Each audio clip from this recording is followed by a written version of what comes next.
Conspirators, I have amazing news. Spirits is coming to a city near you with the Rolling Bones Tour. 7 cities, 10 days, end of March 2024. We are performing with your other favorite podcast, Join the Party, as we play games, roll dice, make monsters, learn stories, and a whole lot more. Come see us on March 21st in Seattle at the Hereafter, March 22nd Minneapolis at Granada, March 24th in Chicago at Reggie's, March 25th in Boston at the Rockwell, March 26th in New York City at Littlefield, March 27th in Philly at the City Winery, and March 28th in DC at Atlas Brew Works. Get your tickets right now at spiritspodcast.com/live. That's spiritspodcast.com/live. You can see all of the ticket links there and find the city that works for you. Spirits in your city, us buying drinks, drinking the drinks, talking about stories. Gosh, we're so excited. We're coordinating our outfits already. Julia and I cannot wait. When you're rolling the bones, your future is looking good. Join us.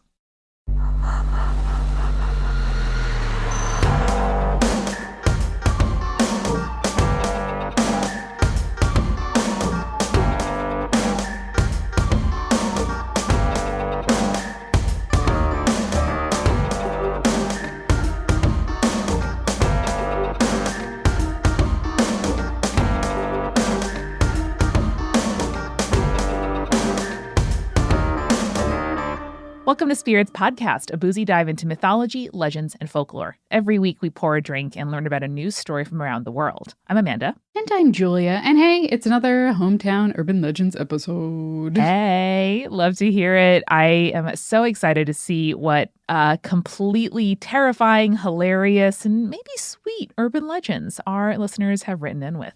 I'm very excited because I think our next Hometown Urban Legends episode is going to be the wholesome, here's what my parents did to make my life a little bit more magical episode. So cute. So this one needs to be extra spooky to balance that out, I think. I'm all in. Julia, do you have a story that you want to start with? I do. I have a follow-up to a follow-up email, Amanda. Whoa! About the S.K. Pierce Victorian Mansion. Yes. Which you might remember, we originally got an email from SW about their mom's experiences in the house and growing up in the neighborhood where the house was. Mm-hmm. And then the mom wrote in. I know. Incredible. Incredible. And now we have Katie. So Katie writes, "Hello, friends. New listener here. I've only listened to a handful of episodes, but I intend to add you to my regular rotation. Y'all seem right up my alley for the type of podcasts that I listen to, mostly true crime and paranormal, so I'm glad that I was introduced to you. I hear that you like follow-up letters, so how about a follow-up to a follow-up?" Make my day, why don't you? That's right, we are completing the trifecta here. I am SW's older sister, the one that spent the night at the S.K. Pierce Mansion with my mom as a graduation present. Yes, Katie, make the triumvirate whole. I love this. That's actually how I was introduced to the pod, when my mom sent me a text to our family group chat in utter glee that you read her story. This is so cute. I love the multi-generational spirits listeners. This is fantastic. Julia, this is how you grow a podcast. You have listener submissions, make listeners make their mom write in for verification, and then make the moms go to the family group chats to make their other kids listen. Did it. If you're not texting about podcasts in your family group chats, what are y'all even doing here? What are you even doing? Katie also clarifies that in my mom's letter, she referred to me as Kay, but please feel free to call me Katie. It's a common enough name for my little sister to retain her anonymity, and it's probably easier since I'm married and my surname no longer starts with a W. Also, I totally Googled it, and although I didn't get a straight answer from the internet, it seems to be that the consensus that the number one haunted house in Massachusetts would either be the Lizzie Borden house or something in Salem, much to nobody's surprise. Okay. Also, Massachusetts is a state that doesn't have to tell you if your house is haunted unless you explicitly asked, which we did cover in the Ghostbusters case episode from a while back. Mm-hmm. She continues, "I know that it was mentioned that Ghost Adventures, and in parentheses, screw Zach Bagans, which I agree with wholeheartedly, had visited the mansion, but so did Ghost Hunters and My Ghost Story, not to mention the numerous books written about the very house. So for context's sake, I will admit that I have been ghost hunting in this house twice with my mom, and the 2 times meshed together in my memory, and I can't really remember which events happened at which time, thanks ADHD and terrible memory retention. I hope you have your seatbelts buckled, because here we go. Oh, Julia, remember when we thought that the highlight of this story was that S.K. Pierce was a chair maker? Yes, I remember the chair maker. We're like, and he had a mansion from chair making? He was rich enough? Chairs could get you a mansion back then? Oh boy, oh baby, I'm excited. In May of 2016, I walked across the stage to receive my bachelor's degree and almost immediately ran home.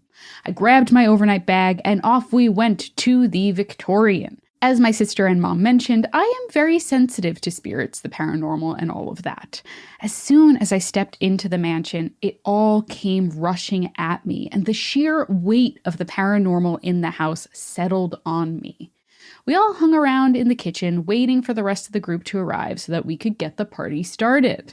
As soon as everyone arrived, we started with a basic tour of the place, spending a little extra time in some of the most notable areas. We went all the way to the servants' quarters on the very top floor and into the basement. The singular place that we did not explore was the spire, as at that time they had not yet done any maintenance to it and it was deemed unsafe for the general public. Good call. As the wife of a building inspector, solid, don't break those rules. For your own safety, it's not the government trying to tell you, oh, you can't go there because we said so. It's for your own safety. That's why we have OSHA laws. Although we were not allowed to go up there, we all took turns standing at the landing of the staircase to the spire and trying to crane our necks to peer up the spiral staircase to perhaps catch a glimpse of any ghosts that may be lingering. One of the rooms with notable activity was the Red Room. Not only is it ominous, but it has a very violent story to go with it. Back when the mansion was a brothel, when, but not if, that room belonged to one of the sex workers. Unfortunately, she was strangled to death by one of the Johns, and he hid her body in the closet where it was found later. This room is said to have a strong influence on women in particular, which I can attest to as I am one of those people who experienced something. I felt this absolutely immense pressure come over me, and I felt like I couldn't breathe. Before even beginning the tour, we had been advised that if anyone became overwhelmed, the best way to react would be to step outside and quite literally ground ourselves. I was only in that room for not even 2 minutes before I pretty much ran down the stairs and outside, as I couldn't stay in that room for a second more. That must be very scary, but I'm glad you got that advice. That seems like a good thing to do. Yeah, clearly the people who are running this tour know what they're doing, have the experience of that, and we're like, hey, listen, this is what has worked in the past. Just heed our advice. Also, I gotta say, the Red Room, never not gonna be violent. I feel like probably they named it afterward, but if you're just, for example, I don't know, the U.S. White House, maybe don't name a room the Red Room after the wallpaper and or china that's there. Maybe just choose any other color. Here's my hot take. Stop painting rooms red. Yeah. Like maybe it's your favorite color. If so, I'm all for it. I'm wearing a red cardigan right now. It makes me feel cheerful. I don't want to be surrounded by red like I am in Osmosis Jones traveling through the heart. I just don't. Okay. Good reference. I like it. What can I tell you, Julia? Microbiology really made an impact on me. Okay. So Katie continues, once I was able to catch my breath and felt grounded and able to breathe again, I went back inside and rejoined the group. That was the first and most likely the last time that I set foot in that room. Unsurprisingly, my experience in the Red Room is what the typical experience that women have in that room, although I am lucky enough to have had one of the most intense that they had seen. Wow. Listen, if you're going in and you're already sensitive and it impacts people who are not sensitive, of course it's going to impact you more, you know? The W family already setting records. I love this. Not only is the house said to be haunted, but the mediums that were our experienced leaders made sure to mention that there was at least one portal in the house, in the room where billiards was played. Portal to where? Spirit portal. A second was mentioned to be in the basement. Uh-oh. After the basic tour led by the managers of the house, we were allowed to split into smaller groups, with or without the mediums, and using either our own equipment or extra equipment that had been brought. Mom and I flitted around the house, going between exploring ourselves or joining larger groups.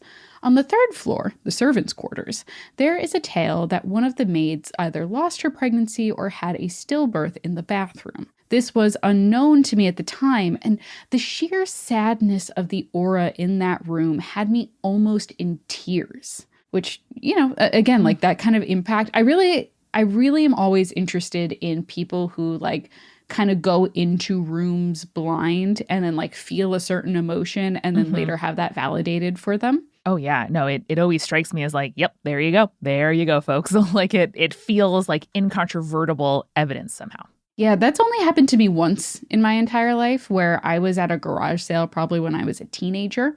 And it was it wasn't a garage sale, but more like an estate sale where you kind of wander through a person's house and, buy their stuff. And we went into one of the bedrooms. And I was like, I don't like the vibe in here. My mom's like, I could buy a sewing machine for $20. I'm like, that's awesome, Mom. I want to leave. And then as we were leaving that bedroom, I heard the owner being like, yeah, and that's where Mom died. And I'm like, yep, nope. Vibes are bad. I'm out of here. Called it. Gonna trust my gut. Gonna get the hell out. So we continue with, we went on to play ball with one of the child spirits residing in the house. I believe there is said to be at least 2, and I think one of them died from smallpox around the age of 4, but don't quote me on that because my memory may be off. Sorry, you played ball with them? They probably rolled a ball and then the spirit rolled the ball back. I've seen that on shows before. Oh, boy. That's nice, right? That's cool. Oh, baby. They watched a poker game for a bottle of whiskey between one of the mediums and Eno, who is a man who is said to have spontaneously combusted. Oh, sure. Let's add a legend to legend. If we're at it, let's go at it, They had one of the ghosts request me in particular to join them in the closet of one of the bedrooms. You gonna play 7 Minutes in Heaven with a ghost? I mean, listen, I'm not saying you shouldn't. What I am saying is your mom's there. And so maybe think about that. Also had someone poke me in the back in the basement while I was pulled towards one of the cisterns where a young boy was said to have drowned, and so much more. Yeah, again, this house wasn't in use for that long to have this many suspicious deaths, in my opinion. Apparently, a lot of tragedy going on. This basement is also the basis of one of the books written about the house called Bones in the Basement. Okay. Where, you guessed it, one of the owners found bones after being found by their spouse digging in the basement in a trance. There's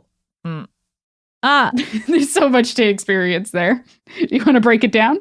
Yeah, Julia, run me back. Book called Bones in the Basement. Great title. One of the owners found bones after being found by their spouse digging in the basement in a trance. Yeah. That's going to be a no from me, dog. Absolutely terrifying. The thought that you just sort of wake up and you're digging in your basement in your night clothes, unbeknownst to you. And your spouse is like, what the hell? And then you look down and there's human bones. Uh-huh.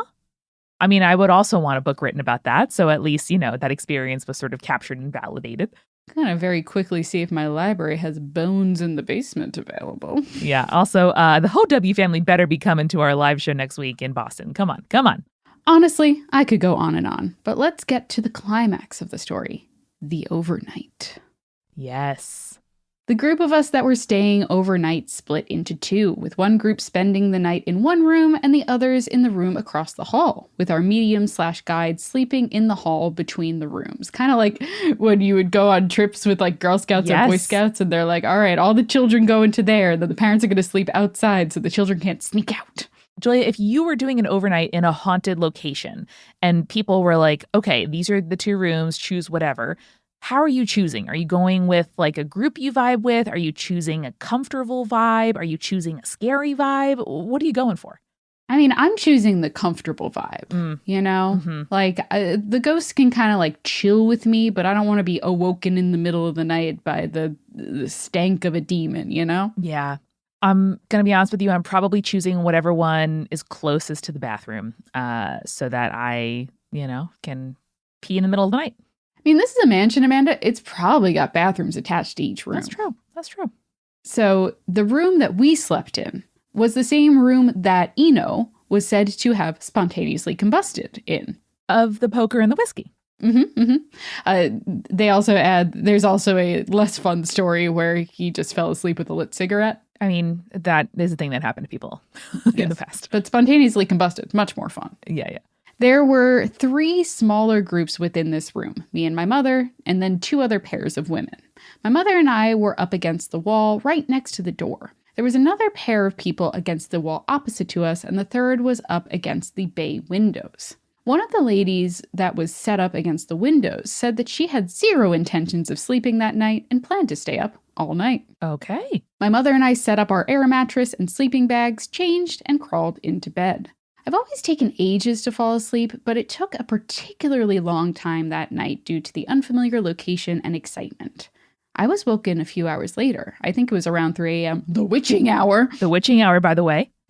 To a commotion and a flurry of activity. One of the ladies against the wall opposite us was in a tizzy, repeating, "Get off me! Stop pulling my hair! Leave me alone!" again and again. Damn, was this lady a plant? That's very scary.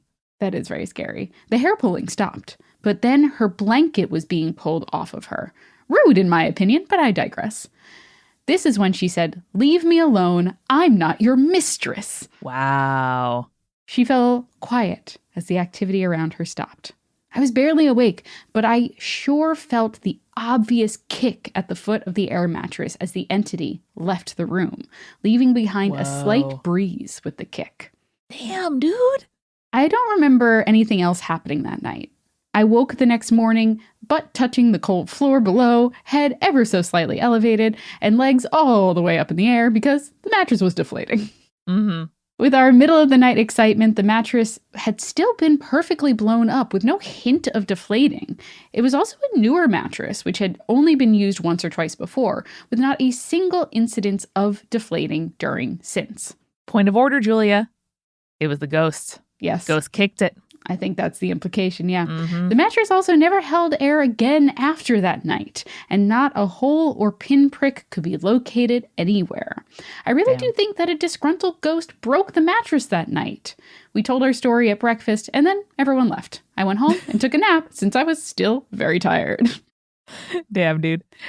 Katie continues, "I have many more experiences if you want to hear them. I'm not sure why I say it because I know you're already saying, yes, I want to hear those stories, which is correct. You've listened to enough of these episodes that you know. Just let me know and I will definitely type them up and send them over to you. Whether you want to read them on the show or keep them to yourself, it's all up to you. There is the time that I worked in the restaurant of a haunted hotel, multiple instances of being in Salem, including the tour that my mom and I went on, where we made friends with the one and only Giles Corey. Our haunted house, which is basically cats, dogs, reptiles, rabbits, other assorted pets, in addition to my grandfather. A family friend's house with a incredibly creepy basement, and of course the period of time my sister S spent as a creepy kid, which honestly doesn't even really scratch the surface of that chunk of time. I remember it far better than she does and would be happy to share it if she's willing to give me permission. I hope you're happy to have received the final puzzle piece of my family's experience at the S.K. Pierce Mansion, Katie. Now, Katie, you've completed the puzzle that was the S.K. Pierce Mansion. And then you were just like, and now here's the surrounding puzzle of our entire family dynamic. And now I need it. Exactly. I think what's happened is we've completed the border of the puzzle, Julia, and now there's the interior of the puzzle to keep adding to. May I humbly suggest that we give this wonderful, creepy, appreciative family the moniker of the Winchesters. A, on account of the mystery house, and B, on account of supernatural. I'll allow it. Okay. And if that's too close to your name, I'm sorry. But no, this is incredibly fun. Thank you, Katie. Thank you, Mom. Thank you, S. Incredibly happy to hear about all 3 perspectives. It's like one of those stories, Julia, like a frame narrative where we see it, through each character's point of view. And then at the end, you figure out who got murdered. It's perfect. Yes. My favorite type of trope. Incredible. Thank you all. This is incredibly satisfying. And if you listeners would like to wrangle your family group text into telling you some creepy stories, hey, you could be the next Winchesters, We want to hear about it. We want to hear about it.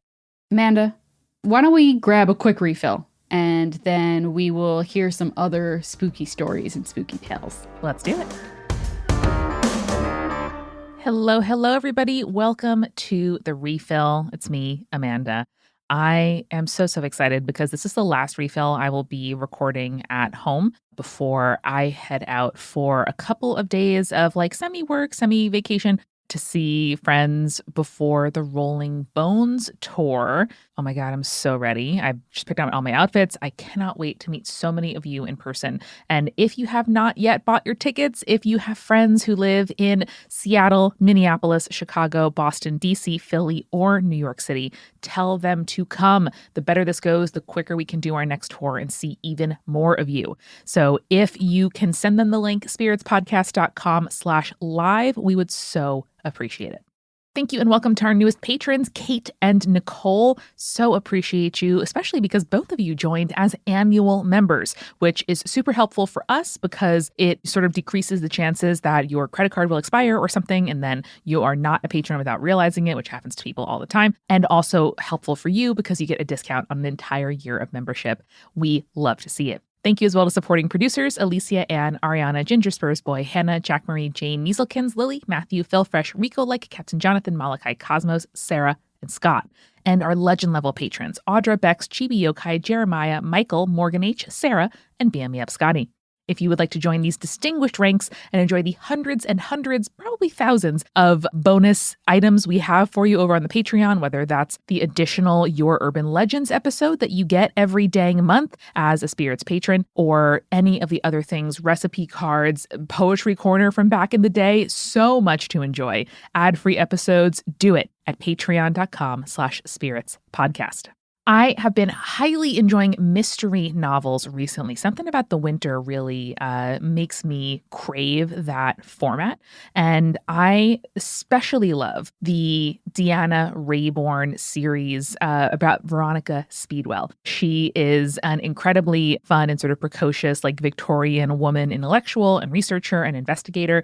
And this was the first series that started the Me and My Grandma mystery book club. This is book number 9 in the Veronica Speedwell series. It just came out and I pre-ordered it for my grandma months ago. It just came out yesterday. She was so excited to get it at her door. And if you are into beautiful cover illustrations, interesting mysteries, and women kicking butt and doing science in Victorian times, highly recommend the series. I have also been busy in my pre-tour prep doing a special new series for the MultiCrew member RSS feed. The MultiCrew, of course, is the membership program that supports Multitude, the podcast company that we do as our jobs now full-time. All the way from making spirits in the living room of my apartment in late 2015. Now, Julia and I are full-time podcasters at Multitude, in part because of the support of the MultiCrew. And so this month, I'm sitting down with a bunch of people, including Julia, to talk about their creative origins, what their origin story as a creator, the creative communities and places that they felt really, engaged and excited about making stuff online early in their lives. And Julia's and mine does include printing out fan fiction for Julia to beta read during math class. So if you want that story and several more, you got to join the MultiCrew. Go to multicrew.club, sign up today, and put your money toward the future of collective media. That's what we're doing here. And that's what I think is beautiful. Join us now. This show is sponsored by BetterHelp.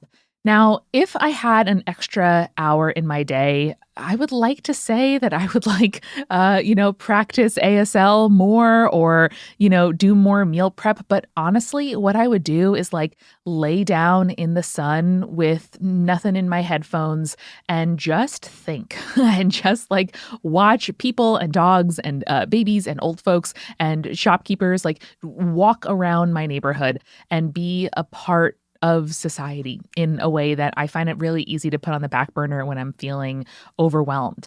And something that I definitely know I do, it's not an hour a day, but it is an hour every week that I put toward myself and my growth and development and happiness in therapy. And sometimes it's challenging. Sometimes it feels really reassuring, but I know that every single week I'm slowly building the muscle of taking time for myself and figuring out how to make myself happier. Because one of the big realizations for me as as I am, in my early 30s, not quite mid 30s yet. It's like, no one's going to come do that for me. And I love my parents and I love my spouse and I love my friends, but like ultimately I am the one responsible for my life. And therapy is a really good place for me to remember that and make plans to make myself happier. So learn to make time for what makes you happy with BetterHelp. You can visit betterhelp.com/spirits today for 10% off your first month.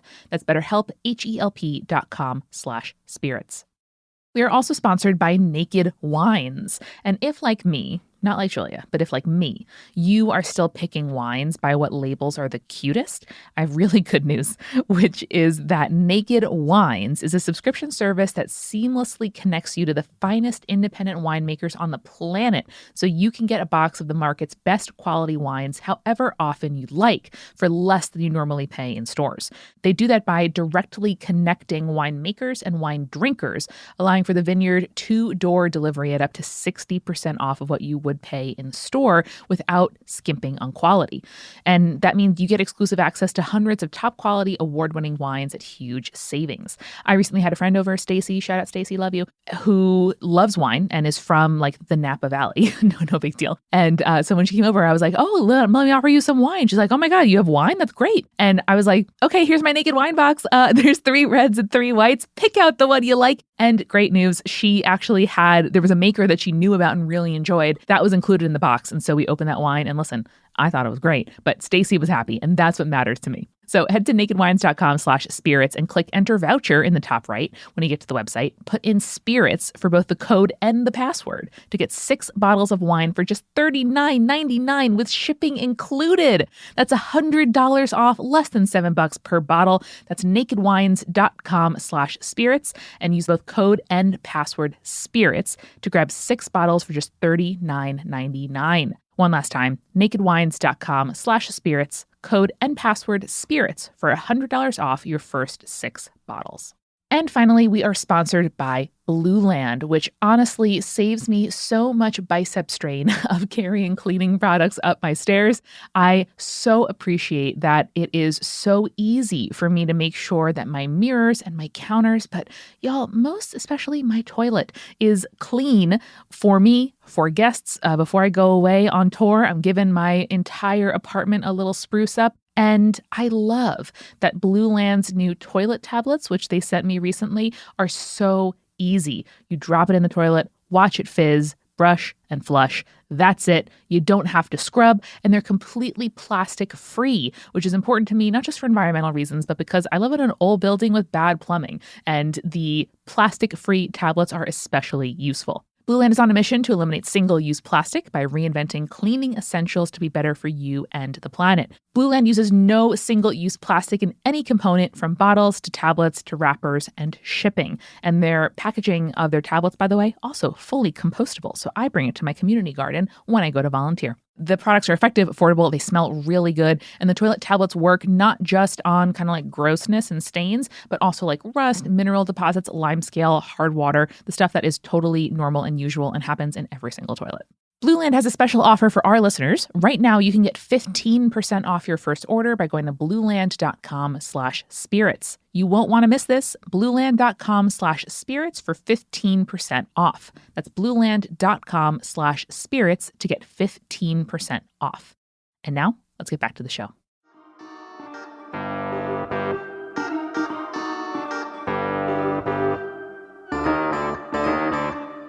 Julia, we are back from the refill. I know it has been an absolutely wild few weeks for you. Lots of travel, lots of work, lots of family obligations going on. Have you had time to sit down and enjoy a cup of tea or maybe some French press or maybe a cocktail amidst all of that chaos?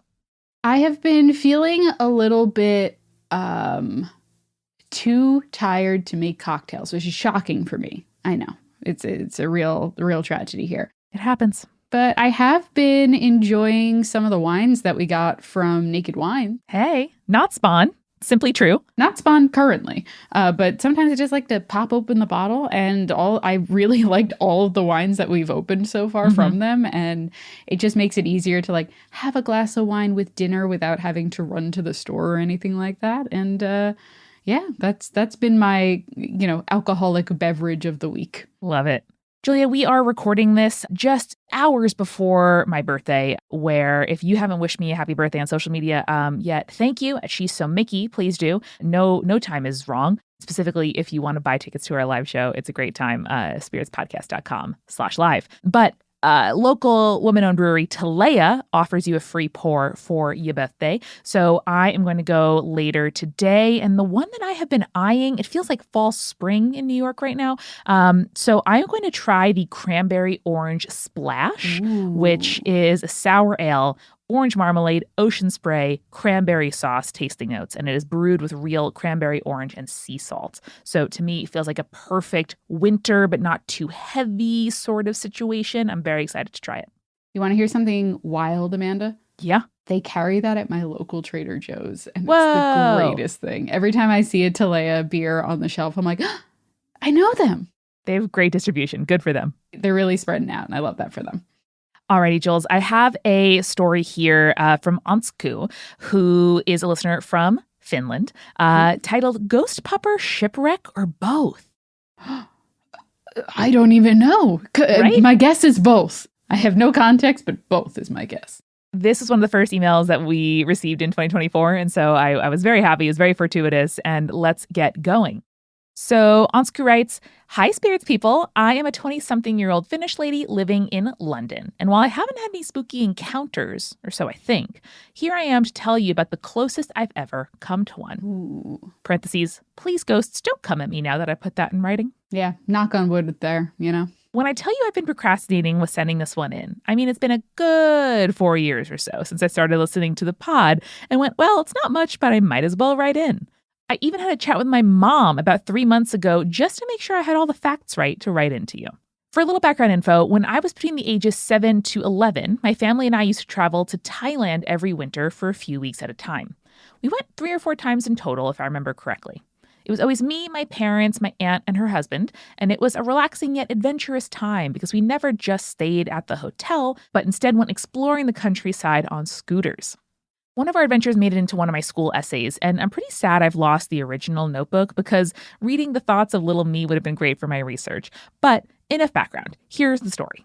The family and I had rented the scooters as normal and headed out into the countryside somewhere in Thailand one day. We drove for a good hour or so admiring the nature and stopped by this lovely restaurant near a big body of water, a sea or a lake, I don't really recall. That's very nice, but I'm so suspicious. The scenery was gorgeous, and the family who ran the business was so lovely, telling us that if we wanted to head out for a picnic on one of the little islands visible from the restaurant, they'd be happy to pack us a lunch and give us a boat ride over. This is in the context of an urban legend. I am worried, but typically, or like normally outside of that, context, it sounds lovely. Yeah, it sounds lovely. And thankfully, we're not a true crime podcast. Otherwise, I'd be like, I can't believe this ghost is writing into us. Seriously. We agreed and soon got into their boat with a basket of tasty treats like, to this day, the best spring rolls I have ever had. As they dropped us off, they told us they would come pick us up in 2 or 3 hours and wished us a nice picnic. We swam and ate lunch and enjoyed our surroundings. But when I got bored, I asked my mom if I could go exploring along the beach.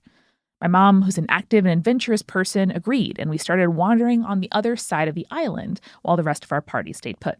We were chattering and came by this huge tree with massive tangled roots that went into the water. When I saw it, there was a dog in the middle of the roots, just standing in the water, staring at us. Okay. Not like weird, like... But kind of weird. Stray dogs are a thing, and yeah.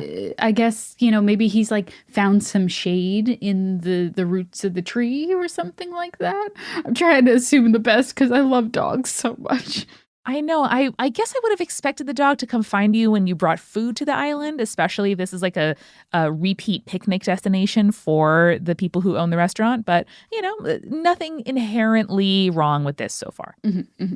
So being then a massive animal lover, as I still am, I remember the dog perfectly. It was light brown with some black patches and looked super healthy and really sweet. We tried to call it over, but it just stood there staring at us. Sure. Now, the island was supposed to be empty, so it didn't make a lot of sense to me that there would be a dog there.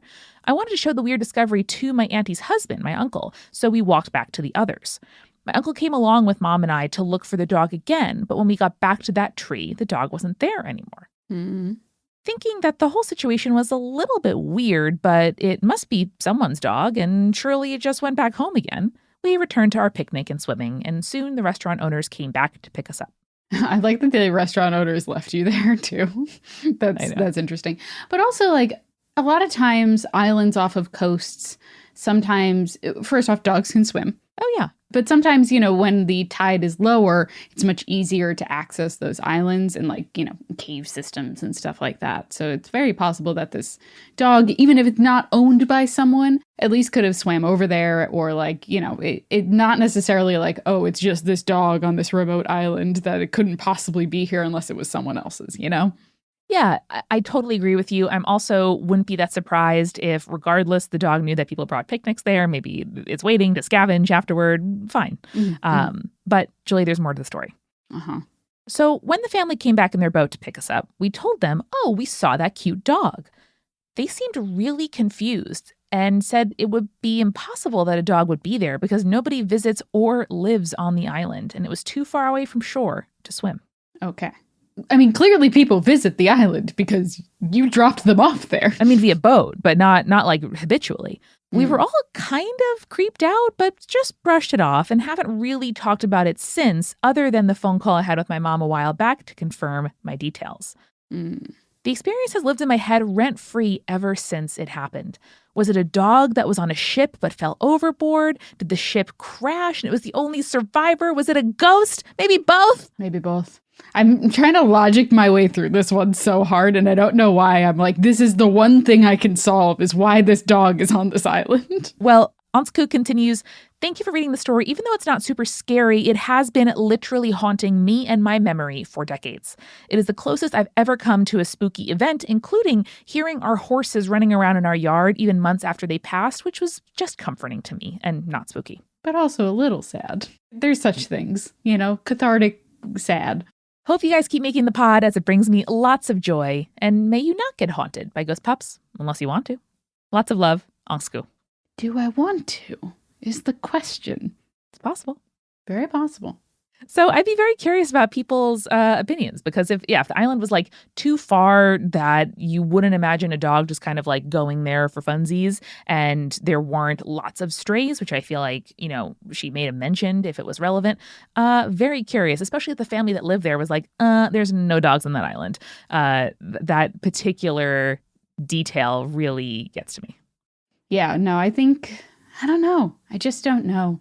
Sometimes just weird animals appear in places that you're not expecting. Like how Brooklyn has like a large parakeet population, Oh, yeah. No, people just let that shit go and they continue to live.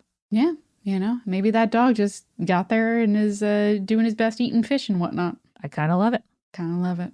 But Julia, I wanted to follow that up with a chaser, which was an email that came in just moments later from Sarah, she, her, about creating her own suburban legend. So maybe you're in a good kind of creative, analytical headspace for rating and analyzing Sarah's legend. I'm ready for it. Let's bring it on. All right. Sarah says, hey, Spirits team, thank you for creating such a wonderful show for all of us weirdos. Heart. Yay. I've been meaning to tell you this suburban legend for an absolute age. So here we go at last. This is about a time I invented a monster that freaked out my youngest sister and her friends for years. Excellent. In the early 2000s, my family and I lived in a lovely house in Helsinki, Finland. Another Finnish listener. See, back to back. This was absolute synergy. And you could get to the local woods almost from our doorstep. My sisters and I used to spend a lot of time in the woods playing and pretending to be an elf. Maybe that was just me. I was in my teens, and as the eldest sister, I was allowed to go into the woods when it was dark. I liked to go stargazing in a clearing that felt particularly elvish to me. And yes, I did read The Lord of the Rings at an impressionable age. Very quickly Googling bears in Finland. There's brown bears in Finland, just saying. Nope. Okay, interesting. My sisters, who were a few years younger than me, especially my impulsive youngest sister, would have wanted to go into the woods too, but they were not allowed after dark. I reckon that our parents' sensible words wouldn't be enough to dissuade especially my youngest sister from venturing into the woods at night, so I made up a monster. So it's time to lie to a child. Exactly. I told my sister and her friends terrifying tales of the monster Caramadon, who lived in our local woods and came out at night. That's the most Lord of the Rings bullshit name I've ever heard. Right? You're telling on yourself here. It's so incredible. So if you went out in the dark, off the lit paths and into the actual woods, Caramadon would come and find you. He was completely invisible, all except a single eye, which glowed red and menacing in the dark. No. Don't like it. It's menacing, right? It was a huge beast, as tall as the pine trees, and all the more eldritch for no one truly knowing what it looked like. If it saw you in the dark, it would eat you right up. And if you met it, that red eye would be the last thing you ever saw. All right.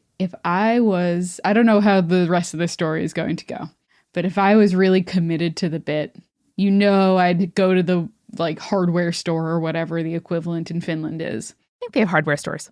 Yeah, maybe you buy a flashlight, red saran wrap, climb a tree, put it in there. Pretty close to your house, too, so that they see it from the tree line and they know.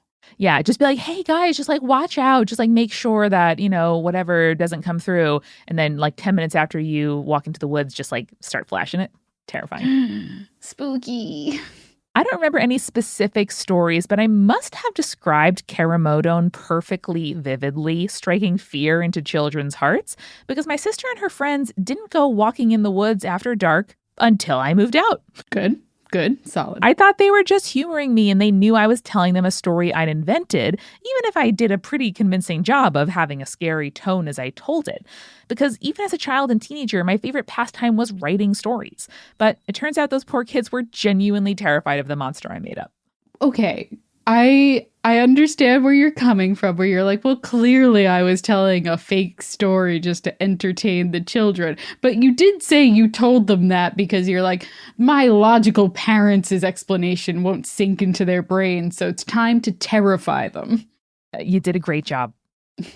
And this concludes with, my sisters and I are now in our 30s, and my youngest sister recently told me that my Caramadon legend was so scary that one of her friends still remembers this damn monster I made up as a cautionary tale. This has been a household name for us, and apparently other families too, ever since I invented it. It's going to spread, and then all of a sudden, there'll be the classic Finnish tale of the Caramadon. Mm-hmm. So if anyone out there needs a suburban legend to keep their kids out of the dark woods, perhaps you can spread the word. Cheers, Sarah. All right, Amanda, I've got one more to close us out. This is from Tonya. And she writes, don't let the ghosts know that their house is being sold. Oh. Now she starts, to set the scene. I'm an environmental services technician for a hospital, which is housekeeping. Do we get a pay raise with those syllables? Hell no. We have several rural clinics that we're responsible of taking care of, and one such had been sold as the owner was retiring. This particular clinic has the same name as a famous fictional serial killer, but we'll just call it Dahmer, as if you read this, it will have a deeper, more hilarious meaning to my entire circle of friends. You also get a twofer, because the second incident really needs the first as backstory. Sorry, I'm just stuck on the health clinic that shares a name, I'm sure just based on the person's name that owns it or that funded it, with a famous murderer, which, perhaps not the best branding choice, but what do I know? Famous fictional serial killer. I wonder if it's like Hannibal Lecter or something like that. But still. Yeah, still bad. Not disagreeing with you, just trying to guess fictional serial killers now. Yeah, or the Ripper clinic. I hope not. All right, so let's set our scene here. The first time Carla, my lead EVS, and I went up to the Dahmer clinic together, the door sensor didn't go off. So we freaked out the staff because we just had quote unquote, showed up in the back. So that kind of set the tone for the evening. Okay. Later that night, Carla saw a shadow move from one wall to another, down the hall and into the back room, and yelled that someone was there. I sprinted down the hall, broom in hand, ready to beat down. And then in parentheses, we've already established that I will either die first in the horror movie or I'll come back in the finale to beat someone in the head. It's very good. Which, you know what? A great person to be in a horror movie regardless. It is. And more important than anything, Julia, I think it's crucial to know who you are in the horror movie, because then you know what to do and you know how you're going to die, which is very comforting. Yes, for sure, for sure. But there was no one there and nowhere to go. No secret door or wall or moving floor panel. We moved the one linen rack that could possibly have hidden anyone, but there was nowhere for a person to go that quickly. So we're kind of freaked out. And then there's a pounding at the back door and we both shriek and I yell, "Who is it?" And we hear, "Security." And I go, "Prove it." And then he goes, "Tanya?" Because it was one of our security guards driving around doing mobile rounds. And he saw the van and wanted to know who was there. So we made him stay until we were done cleaning, just in case the shadow came back. Smart. I'm also really glad that you're in a duo here, because presumably, you have to do all your maintenance after it's closed for the day. And so that's a vulnerable time to be in a huge building filled with, I'm sure, no soft surfaces on account of it has to be sterile alone. Yes, I 100% agree. I also love the sassiness of "prove it." So good. So good. Instead of "can I see some identification," just say "prove it" in the future anytime anybody, is coming to read the electrical meter or whatever. Be like, "Claim." Prove it. All right. Cut to a few months later. Carla and I have been set to do the final clean and inspection of the Dahmer clinic. This would have been fine, except I decided to go up, all capitals, the stairs. Why are the stairs in all capitals? We've had the Dahmer clinic for 10 years now. Time isn't real. And the last time I went up those was in the daylight on first inspection with 4 other people. Every time I announced something creepy, Carla said she sped up her cleaning. It was your basic upstairs. There was 2 small rooms, 1 walled-off window, 1 normal window, 2 small doors leading under the eaves, 1 door at the end of a rickety staircase leading to the other side of the eaves, and the nailed shut door. Oh, that's bad. Carla vehemently told me not to touch the door. See, Carla's the one that survives the horror movie.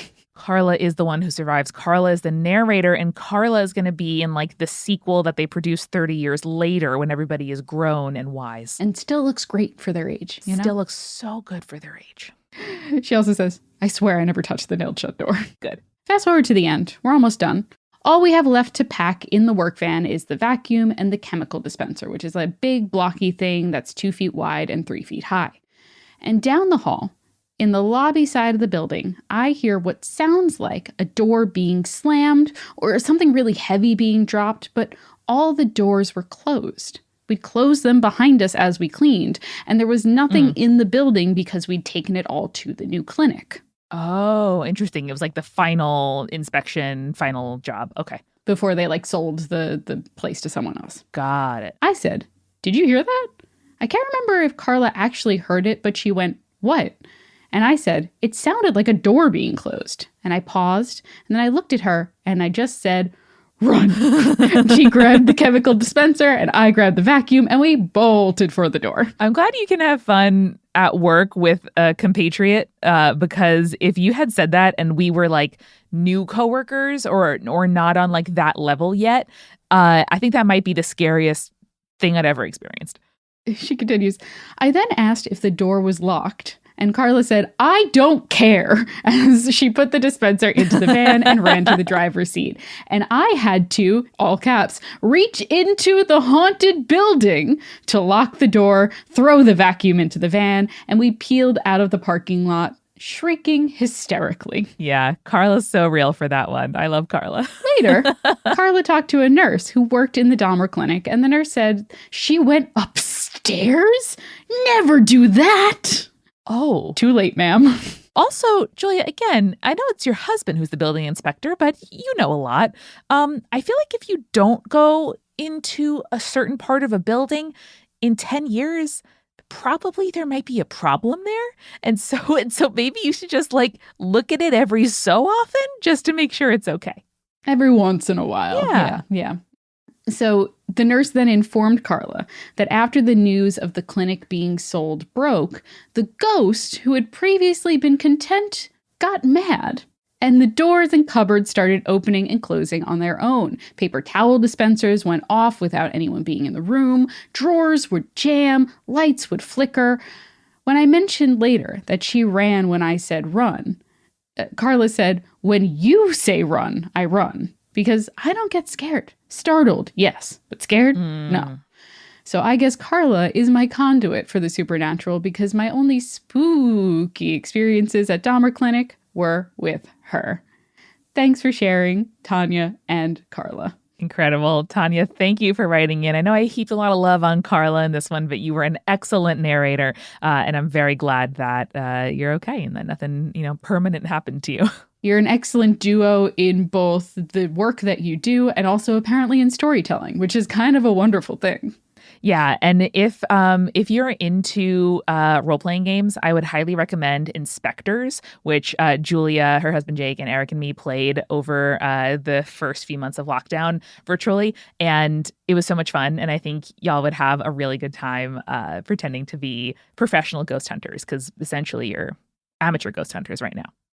Yeah. I also think that, and this is not shade to Carla and Tanya whatsoever, if you're people who are easily scared, I wouldn't work night jobs where you have to be alone in buildings by yourself. Maybe this is their way of coping, though, is to figure it out and be like, yeah, would it be great if, this business would close during a certain day so we could do this work at a daytime shift? Yes, but I approve of this method of coping if this is what they got to do. You know what I mean?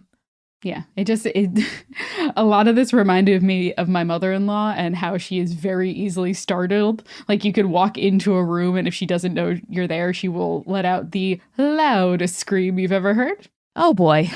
Just saying hi and she'll turn around, look at you and scream. You're like, cool, great, that makes sense. I feel like if you have time to turn and look and then scream, you don't need to scream. It all kind of happens in one fluid motion. It's almost practiced. Okay. I love that you have a coworker who is just as into surviving the horror movie as you are. That's important. Truly so needed. And Julia, you're my final girl. Oh, thank you. And you're mine, Amanda. I was just thinking about it. Let's finish out with if you were a character in a horror movie, like what kind of archetype would you be? Yeah. And I think that I would be the person who is like doing, when in horror movies, they're like, these weird phenomenons are happening, or I keep seeing this strange name written in my household, and they do a little Google and they like start doing research and stuff like that. Yes. That's the trope that I am. And then that person inevitably gets like possessed or something by the demon. Yeah. It's like the spirit of Annabelle, the like Victorian child who, whatever. Mm-hmm. Yeah. I think I'm the one who's too engrossed in her book to notice the intruder. And then you're just like going about your day and then you end up getting like stabbed in the bathtub. Exactly right. But, I didn't see it coming, which frankly I prefer. So that's the better way to die. I know. I die happy in, chapter 30 of my book. So it's fine. There you go. You'll never finish that book, but at least you died not knowing that you were getting slowly pursued through your household by a murderer. Ignorance is bliss. Ignorance can be bliss.